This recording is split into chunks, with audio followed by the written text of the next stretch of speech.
golaha baarlamaanka dowladda Puntland ayaa cod aqlabiyad leh ku ansixiyay golaha wasiirada cusub ee dhowaan madaxweynaha Puntland soo magacaabay. Sidoo kale golaha baarlamaanka ayaa ansixiyay qorshe siyaasadeedka 5 sano ee soo socota madaxweynaha Puntland Siciid Cabdullaahi Deni. yaa qaba in la ansixiyo codka kalsoonida la siiyo golaha xukuumadda ee madaxweyne Siciid Cabdullaahi Deni iyo madaxweynaha Maxamed Ismaaciil Soomaaliya oo maanta horteena fadhiyo rikoor 7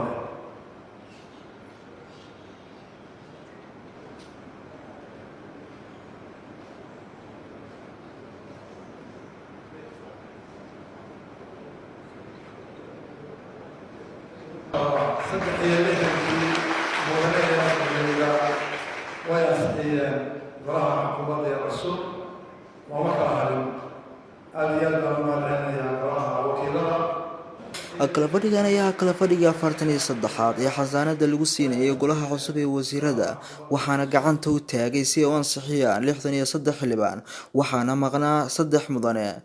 gabagabadii madaxweynaha Puntland mudane Siciid Cabdullaahi Deni ayaa u mahadceliyay golaha wakiilada dowladda cusub. Sidoo kale wuxuu shacabka Puntland ka codsaday inay la shaqeeyaan dowladiisa cusub. waxaa runtii marka ugu horeysa u mahadcelinayaa golaha wakiilada ee sida sharafta leh u ansixiyay barnaamijkii siyaasadeed iyo golihii xukuumadda ee aan dhowaan soo dhisnay. waxaan sidoo kale u hambalyeeynaya golaha wasiirada ee cusub sida sharafta leh ee u soo bandhigeen taariikhdoodii mugga badnayd oo baraysay dadka reer Puntland qaybihiisa kala duwan. waxaan u rajaynayaa hawsha loo igmaday inuu Ilaahay u fududeeyo siday tahay uga soo baxaan. maanta waa maalin taariikhiya.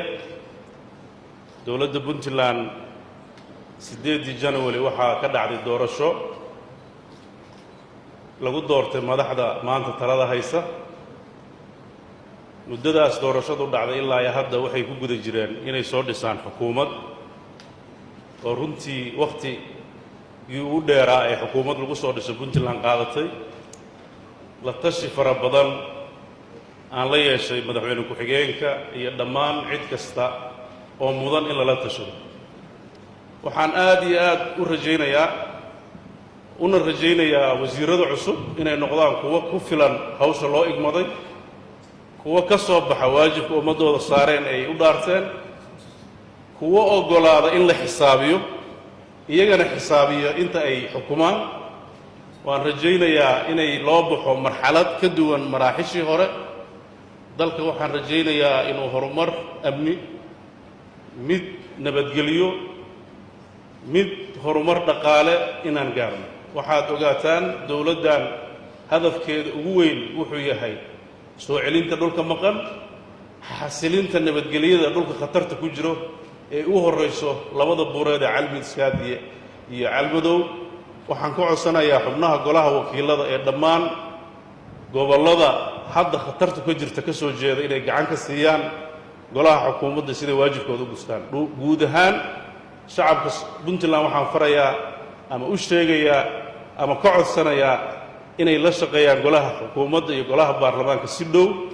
Cabdulaahi Cabdinuur Yuusuf Cabdulaahi Bakayle, telefishinka caalamiga CNA Somali TV, Garowe.